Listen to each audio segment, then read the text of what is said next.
Olha, agora estamos recebendo aqui o psicólogo Ismael de Andrade Moraes, ele que é especialista em terapia cognitiva comportamental, dono do perfil no Instagram Superpsi Underline, que aborda transtornos de ansiedades na infância e adolescência. Ismael, muito bom dia, seja bem-vindo ao nosso programa Manhã Pestalozziana.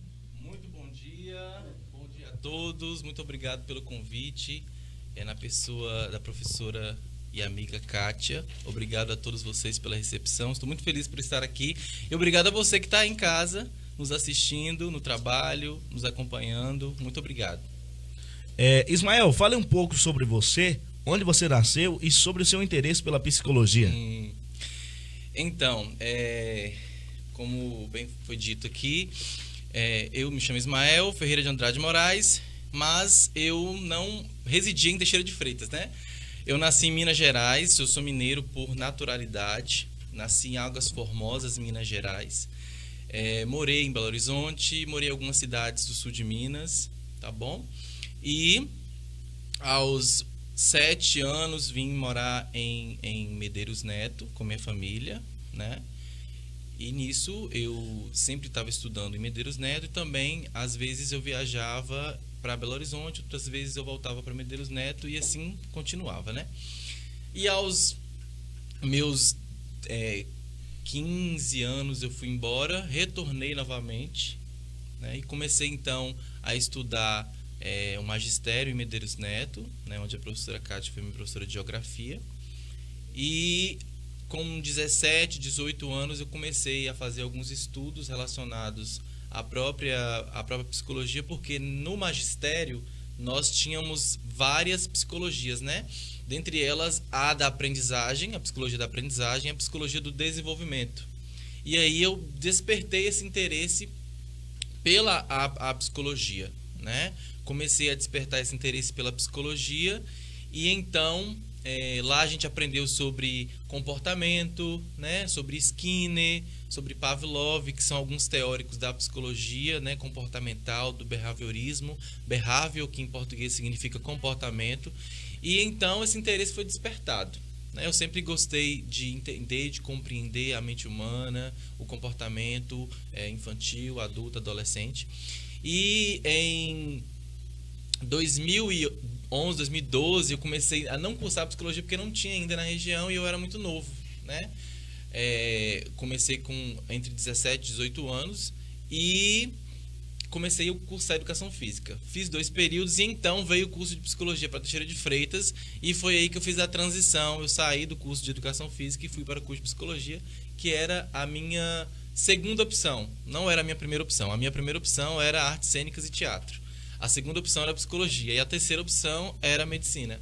Então, assim, eu fui para a educação física porque eu gostava de dança, gostava de muita coisa. A educação física tinha muita coisa legal e é uma ciência que eu amo, é uma área que eu amo. Gosto muito da educação física, inclusive faço luta, Muay Thai e tudo mais. Tenho muitos amigos que são dessa área, defendo essa área porque a gente precisa cuidar da saúde mental e física.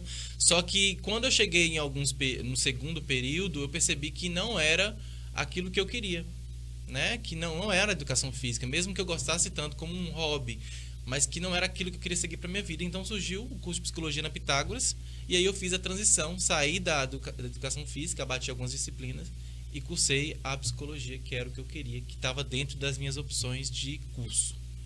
Ismael, nesse período de pandemia todos tiveram que se reinventar, né? E não é diferente na sua área. Mas como está sendo seus atendimentos na questão da pandemia? Na questão da pandemia, eu costumo dizer que está acontecendo algo que nunca tinha acontecido em tempos atrás, né? Outrora. Normalmente, quando a criança ou adolescente, e só para esclarecer também, eu comecei atendendo adulto também, tá? A gente faz toda essa transição, comecei atendendo em todas as áreas. Mas assim, em se tratando de criança e adolescente, quando eu comecei a atender, normalmente quando a criança ela passa por um processo terapêutico, não é ela que vai sozinha porque a criança não tem essa autonomia. O adolescente, muitas das vezes, quem tem 17, 18 anos, tem essa autonomia, mas precisa da família também. Só que no caso, era a família que levava. né? Percebe um comportamento disfuncional, percebe que um comportamento não está adequado, né? Percebe que o filho está chorando demais, ou que está muito ansioso, né? Ou que está muito agressivo, então procura ajuda. No caso das crianças, agora na pandemia, o que eu estou percebendo? Que as crianças, elas estão, muitas das vezes, né? Os pais, alguns têm meu contato, etc. Muitas das vezes pega o celular do pai e manda áudio, querendo vir logo, voltar logo, né? E os pais também ligam falando que os filhos estão pedindo para retornar, né? Que os filhos querem esse atendimento. Por quê? Porque esse é um período muito delicado. As crianças, os adolescentes, todos nós ficamos sem aquilo que mais gostamos. Um hobby, né? Ir em tal lugar, viajar para tal lugar, estar em tal lugar. Então, tudo isso agora que está retornando bem aos poucos, mas lá em março, de março até agosto, digamos assim, né? Mais precisamente em março, né? E no período de abril, que foi o período mais complicado, digamos assim, não que não seja complicado agora, mas que foi aquele isolamento de não sair para lugar nenhum.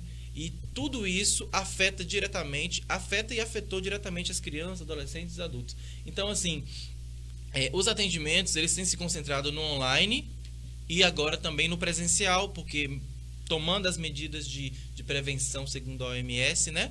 Com álcool em gel, com máscara, higienizando brinquedos, higienizando a sala e tudo mais. Isso também está acontecendo. Então, se concentrou no online e se concentrou também agora no presencial. Ismael, por que o seu interesse em trabalhar com os transtornos de ansiedade na infância e adolescência e o que motivou a criar um perfil nas redes sociais para fazer essas abordagens? Então vamos lá, esse perfil nas redes sociais é uma história. Que acontece? O que me motivou a escolher trabalhar com esses transtornos, não é isso? O que acontece? Na minha família, minha mãe teve um histórico de ansiedade, né? Quando a gente passou um período em Minas, e aí eu tive que retornar e ela ficou lá, sozinha. Então ela começou a desenvolver alguns sintomas de ansiedade, né? Sintomas de ansiedade e sintomas depressivos. E aí, quando ela retornou já com um quadro clínico. E eu era muito novo, porque eu era um adolescente muito novo. Então eu buscava compreender aquele quadro e entender aquela situação toda, né? E aí ela passou por todo um acompanhamento, todo um processo, e então ela se estabilizou e ela está muito bem, depois de muito tempo, né? Então, a partir disso, então, me despertou ainda mais a curiosidade de trabalhar esses transtornos desde a infância, né? E eu sempre dei aula. Eu saí do magistério em 2010. Em 2010, assim que eu saí do magistério, eu entrei para dar aula, né? Eu dei aula por 7 anos no colégio Ginásio João 23, lá em Medeiros Neto. Então, eu dei aula para os alunos do 6º a 9º ano de redação e arte. Então, 2 disciplinas que eu acompanhei até março de 2018. Que em março de 2018 eu comecei a atuar como psicólogo. Então, sempre trabalhei nesse público, né? Crianças de 9, 10 até 18 anos, sempre foi minha área. Então, não tinha como eu não fazer psicologia e não atender esse público, porque já era um público que eu me identificava, né? Para você que está chegando agora pelo Facebook, estamos aqui entrevistando o Ismael de Andrade Moraes, ele que é psicólogo e especialista em terapia cognitivo-comportamental. Ismael, quais os transtornos mais comuns na infância e adolescência? Quais os transtornos mais comuns na infância e na adolescência? Você poderia citar algumas características destes transtornos? Sim. Os transtornos mais comuns na infância e adolescência são os transtornos de ansiedade. E esses transtornos de ansiedade compreendem quais transtornos? Porque muitas das vezes as pessoas acham que o transtorno de ansiedade é só a ansiedade. Não. Tem várias classificações, né? A gente tem um manual chamado DSM-5, né? Que é o Manual Diagnóstico de Transtornos Mentais, né? Que também a psiquiatra utiliza e o psicólogo também utiliza, além do CID-10, né? E nesse manual nós temos ali várias classificações e vários transtornos. E para falar sobre transtorno, a gente precisa primeiramente compreender o que é o transtorno, o que significa transtorno, né? E nada mais é do que uma desregulação, aquilo que leva a um prejuízo, digamos assim. Um transtorno é aquilo que leva a um prejuízo. Então, se eu estou ansioso, e isso todos nós temos, porque a ansiedade ela já existe no corpo humano, né? É algo endógeno da gente, a gente nasce com a ansiedade, porque ela é uma emoção secundária ao medo. Só que quando nós, enquanto seres humanos, começamos a sentir ansiedade, e essa ansiedade ela começa a trazer prejuízo, ela se caracteriza então como um transtorno, né? Por quê? Porque a ansiedade, ela leva você a estagnar, a procrastinar, né? Então, tem várias questões. Mas, basicamente, na infância e adolescência, mais a infância, pré-escolares, né? Falando assim, nós temos aí o transtorno de ansiedade de separação, né? Principalmente no processo de adaptação da criança à escola, né? De não querer ir para a escola, de quando chega na escola chora muito para poder se desapegar do pai e da mãe, né? Por que transtorno de separação? Ansiedade de separação, de separar-se das figuras, né, paternas e maternas, figuras que ela tem de representatividade, de segurança, fora outras questões. Nós temos o transtorno de ansiedade generalizada, que é a TAG, né, que é o transtorno que acomete muitas crianças e adolescentes, principalmente em fase de período escolar, porque esse transtorno ele se confunde muito com um TDAH, né? Por que se confunde muito com TDAH? Porque a ansiedade, ela gera um mecanismo que nós chamamos de defesa com relação ao nosso cérebro, né? Por quê? Porque a estrutura do cérebro chamada amígdala, que é responsável por nossas emoções e tudo mais, sistema límbico, etc., emite muitos impulsos nervosos nessa área aqui, que é chamada área pré-frontal, né? Que é a área responsável pela concentração, né? Pelo foco, é a área de armazenamento de informações. Então, quando a criança ela é muito ansiosa, ela tende a não se concentrar, ela tende a não ficar quieta, né? Ela fica muito inquieta, ela mexe muito a perna, ela perde o foco. Por quê? Porque o cérebro está aqui apitando o tempo todo, né? A região está apitando o tempo todo aqui para ela vários impulsos nervosos que estão se concentrando nesta área do cérebro. Tá bom? Porque a ansiedade, ela também tem um mecanismo neurobiológico, tá bom? Não é só eu tô com falta de ar, tô com palpitação, não é somente isso, tá bom? Tem um mecanismo todo neurobiológico que envolve essa questão da ansiedade. Por isso que às vezes se confunde com TDAH, né? Déficit de atenção e hiperatividade. Mas a questão do diagnóstico tem que ser algo muito minucioso, né? Um diagnóstico diferencial, segundo o DSM, e os estudos também, de acordo com o profissional, para poder diferenciar uma coisa da outra, tá bom? Aí nós temos, então, a síndrome do pânico, né? Que é o sentimento persecutório, o sentimento de morte, né? E tudo mais. Nós temos a fobia específica. Por que é fobia específica? Porque é uma fobia, é uma condição ansiogênica onde a criança e o adolescente ele tem uma fobia de algo específico, né?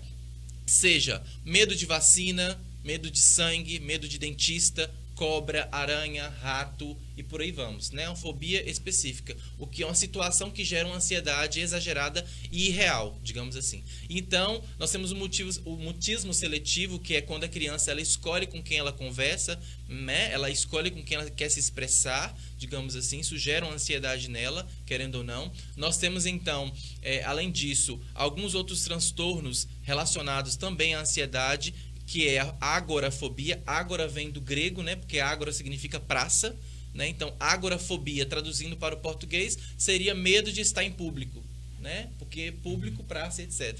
Medo de estar em público, medo de estar em determinados locais públicos, né? Tem isso também. E também temos a fobia social, né? A fobia social é o medo exagerado, a ansiedade, que gera ansiedade exagerada, tá bom? Esse transtorno com relação a ambientes, a áreas sociais, né? Seja uma escola, a fila de um banco, né? Seja ir no aniversário de um coleguinha, né? Seja estar numa sala para fazer uma prova. Então, são vários transtornos e cada transtorno se caracteriza de uma maneira, né? Porque, por exemplo, você falou, você atende crianças com transtornos de ansiedade, etc e tal. Só que quando você vai entender quais são esses transtornos, são vários, né? Não é apenas um. Então, eu tenho uma criança que ela tem um transtorno de ansiedade generalizada, eu tenho uma criança que ela tem uma agorafobia, eu tenho uma criança que tem uma fobia específica, né? Então, cada um tem um tipo diferenciado, digamos assim, né? Um quadro diferente. Isso, são quadros diferentes. Para você que está chegando agora, nós estamos entrevistando o Ismael de Andrade Moraes, ele que é psicólogo e especialista em terapia cognitivo-comportamental. Ismael, como os familiares podem identificar que seu parente está precisando de ajuda e quando é identificado, o que eles podem fazer? Então, quando você identifica que um familiar está precisando de ajuda, principalmente seja uma criança, um adolescente ou um adulto, é muito importante você se atentar aos sinais. E agora eu vou adentrar na questão do suicídio, na questão também das ideações suicidas que acontecem no período da infância e adolescência. Na infância é bem raro, mas acontece. Mas na adolescência também acontece, é o que mais acontece, digamos assim, a partir da adolescência e na fase adulta, tá bom? O meu artigo, a minha tese da especialização foi sobre a ideação suicida na adolescência.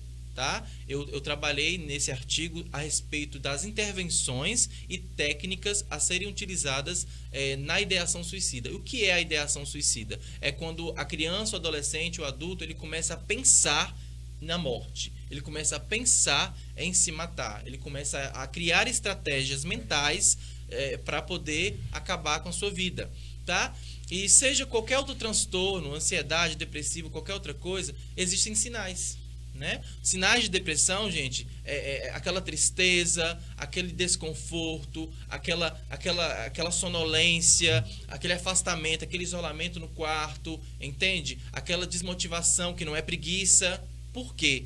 Porque a depressão, a própria palavra já dá uma dica pra gente. A depressão, ela é neuroquímica, né? A dopamina cai, né? Os neurotransmissores caem, todos, né? Responsáveis pela alegria, pela satisfação. Todos caem, vai diminuindo no cérebro, né? Esses neurotransmissores responsáveis. Então, o que acontece? A gente precisa fazer com que eles voltem. Ou seja, a depressão precisa, né, subir. Ou seja, a pessoa precisa estar com humor, né, bem, digamos assim. Bem internamente como externamente. Porque a depressão é um transtorno do humor, né? E a pessoa que está no quadro clínico depressivo, a adolescente, a criança, o adulto, é muito característico do transtorno. Eles, muitas das vezes, são pessoas difíceis. A família fala isso, são muito difíceis. Porque é característico do transtorno. Né? Porque tem dias que a pessoa não quer sair do quarto. Né? Tem dias que ela quer sair do quarto, que ela quer passear, que ela quer ir em uma academia, que ela quer, mas tem dias que ela não vai querer. Então a família precisa prestar atenção nesses sinais como a criança muito ansiosa, a criança que não para quieta, que bate o pé toda hora, que não consegue se concentrar na atividade, ou que faz a atividade muito rápido para acabar logo, entende? Então esses sinais são sinais de ansiedade, né? Sinais de não aguentar ficar na fila.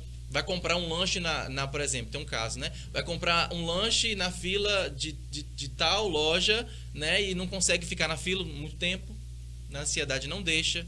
Aí quando está com o pai para entregar o filho na escola, o filho não consegue deixar o pai embora, né? Porque tem essa questão da ansiedade de separação, então é um sinal.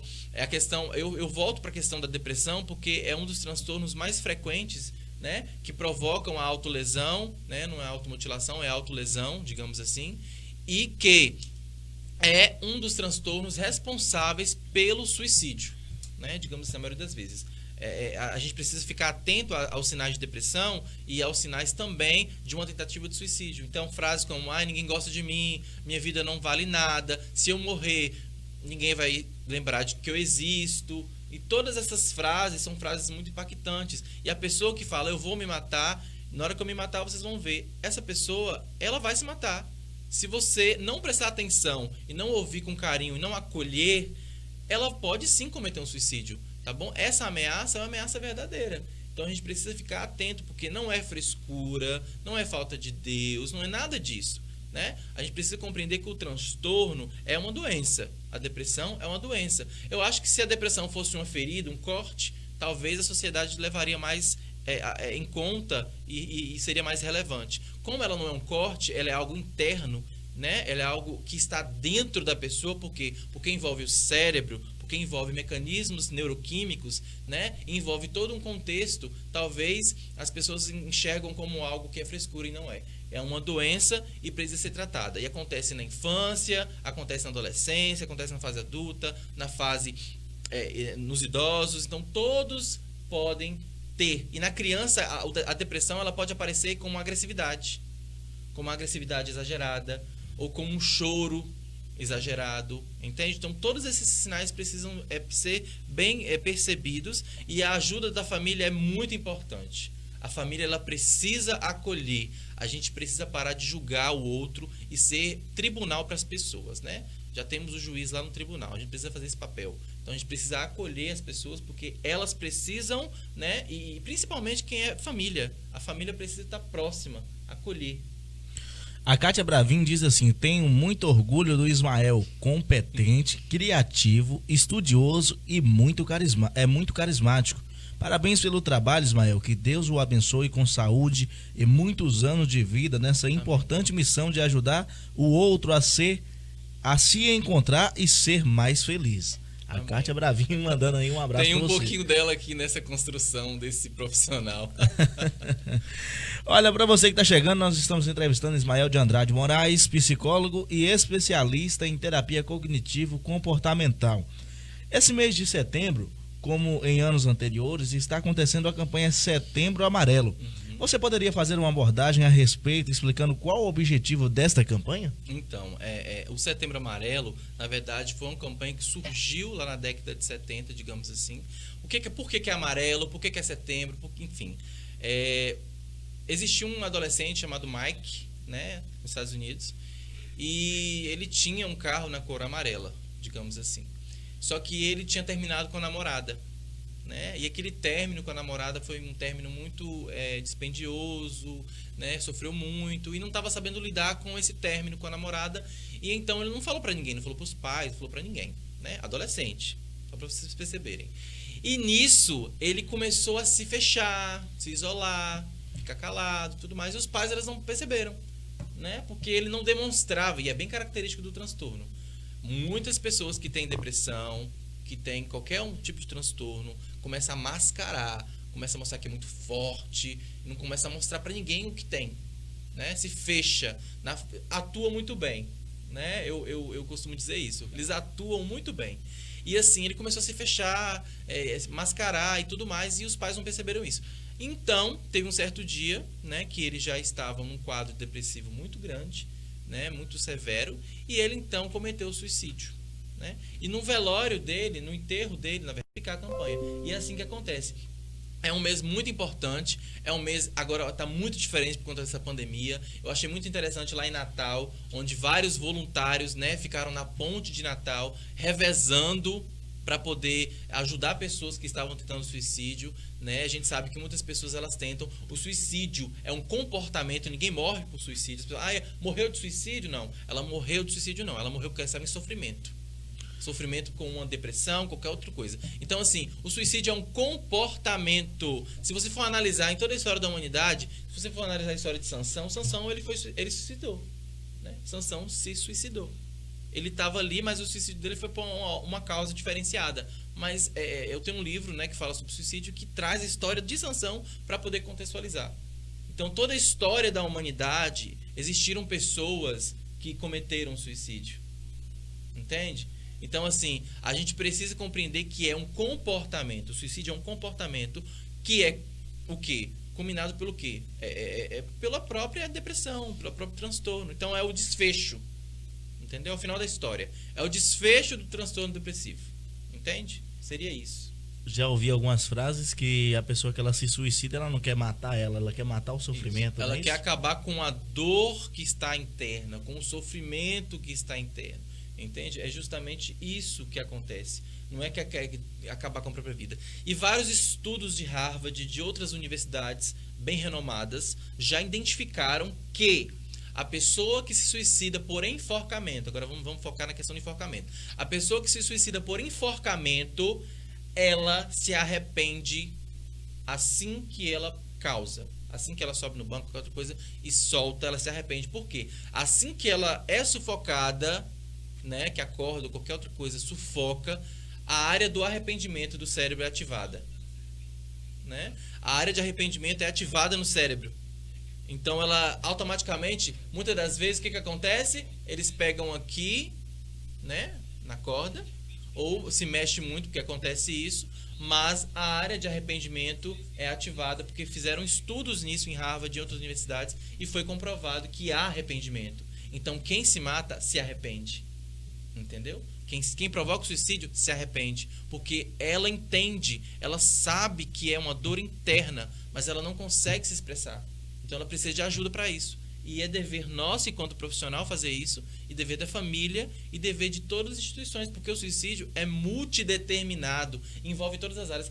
Para vocês terem noção, o suicídio envolve até engenharia. Por quê? Porque tem pessoas que pulam de prédio.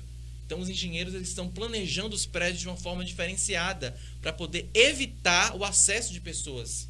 Então envolve todas as áreas, é um problema da sociedade, envolve a sociologia, a suicidologia, que é o estudo desse fenômeno do suicídio. Então é várias áreas. Então o suicídio não é só a psicologia, gente, é a medicina, tá bom? É todas as áreas. Então psicologia, medicina, psiquiatria, suicidologia, sociologia, porque é um fenômeno social. Então a gente precisa entender que é um fenômeno social e que a gente precisa enfatizar cada vez mais. Se a gente não falar de suicídio, é como se a gente estivesse pegando uma terra e jogando por cima de alguém.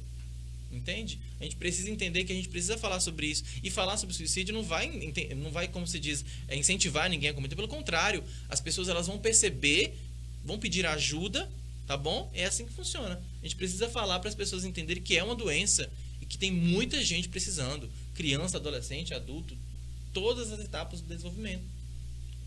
Ismael, você poderia deixar uma mensagem para essa pessoa que está passando por um quadro depressivo, que pode estar escutando o nosso programa?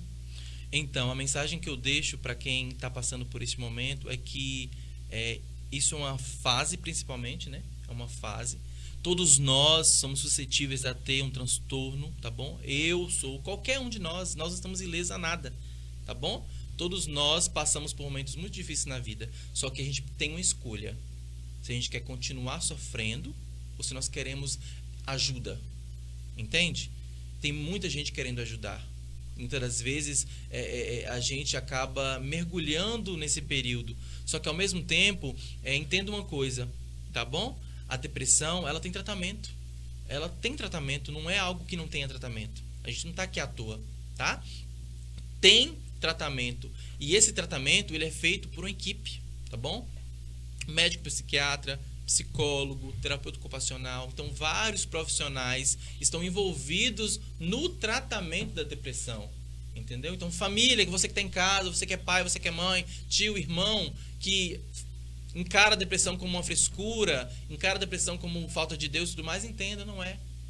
Né? Se você parar bem, for ler e compreender um pouco de história e for realmente se apegar a textos, você vai ver que existem várias referências aí para a gente entender que a depressão, além de ser neurobiológica, tá? Ela envolve a família, ela envolve o comportamento familiar, ela envolve as práticas parentais dentro de casa. O que são práticas parentais? São práticas realizadas entre familiares.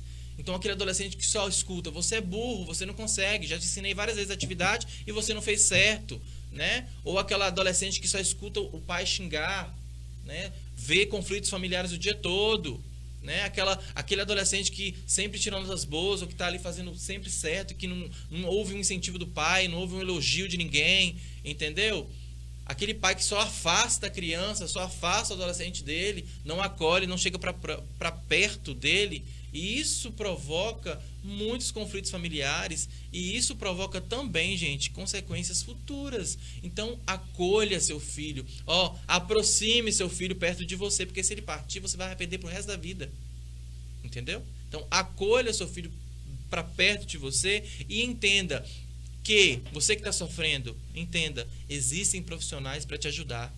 Tá bom? Fale, não se cale, não se prenda, não tenha vergonha. Coloque para fora, busque ajuda, mande mensagem para um amigo, para ele poder te ajudar, entende? Então, busque acessos aos profissionais do SUS, aos profissionais que atendem particular. Existem profissionais que atendem aí com um valor social acessível, entende? Então, não deixe de falar o que você está sentindo, mas, acima de tudo, fale para profissionais especializados, que tenham escuta especializada. Não fale para qualquer charlatão. Tá? Então, assim, busque profissionais especialistas, profissionais que têm capacidade, que são habilitados para te atender. Mas entenda, tem tratamento. Qualquer transtorno tem tratamento, tá bom? Então, vamos quebrar um pouco desse preconceito, né? Vamos entender que os profissionais, eles estão aqui na Terra para fazer um trabalho lindo, né? Eu costumo falar que os profissionais, não só eu costumo, mas os meus pacientes falam isso. E aí vem a questão do super psi que você perguntou, né? Por que do super psi? Por que isso? Eu tinha um paciente que ele tem um quadro clínico de ansiedade, né? Tá estabilizado e tudo mais, mas ele passou por um período muito difícil, como eu disse. A ansiedade, ela provoca muita desatenção, falta de concentração, foco. E ele é filho, né, de professor e tudo mais, tem aquela cobrança. A gente trabalhou muito a orientação de pais. E esse paciente, ele só tirava nota baixa. Só tirava notas vermelhas, né? E a gente fez um trabalho de orientação, foi todo um processo terapêutico, tá? E chegou um período que ele mandou uma mensagem para mim, e eu fiquei, nem abri o celular, não vi nem nada.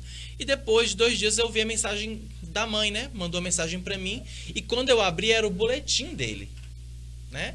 Quando eu abri essa mensagem, era o boletim dele. E quando eu cliquei no boletim, só tinha 9, 10, 9,5. Ou seja, um aluno, um paciente que tinha dificuldade, né, que uma dificuldade também de aprendizagem, uma ansiedade generalizada, e que tinha muitas notas baixas e uma dificuldade, né? E nisso, depois desse processo, ele conseguiu alcançar o que ele queria. Ele viu que ele era capaz e que a ansiedade não podia parar ele, né? Que ele era uma pessoa como qualquer outra, e que a ansiedade é comum para todo ser humano, mas quando ela desregula, ela causa muitos prejuízos. E estava causando prejuízo nele. Qual era o prejuízo? Ele não estava conseguindo se concentrar, ter foco, ele não acreditava que ele era capaz, ele acreditava que ele era um perdedor, né? Que ele era fraco, que ele só tirava nota baixa mesmo, e que a vida dele ia ser assim. Então foi tudo trabalhado. Aí então ele falou para mim, ele mandou um áudio para mim e falou para mim bem assim: tio, você para mim não é só um psicólogo, você para mim é um super psicólogo. Aí naquele dia que ele falou aquilo para mim, aquilo mexeu muito comigo, porque querendo ou não somos seres humanos, né? E aquilo mexeu muito comigo. E naquele dia eu, do nada, tive um insight, né? Tive uma ideia, do nada assim, e falei, é isso. Né? E eu percebi que todos os meus pacientes gostam muito de super-herói, eles gostam muito de Marvel, gostam muito de redes sociais e tudo mais. E eu sou muito assim, porque eu também sou das artes, né? Eu também trabalho com teatro desde muito pequeno, ainda continuo trabalhando com teatro, com música e tudo mais.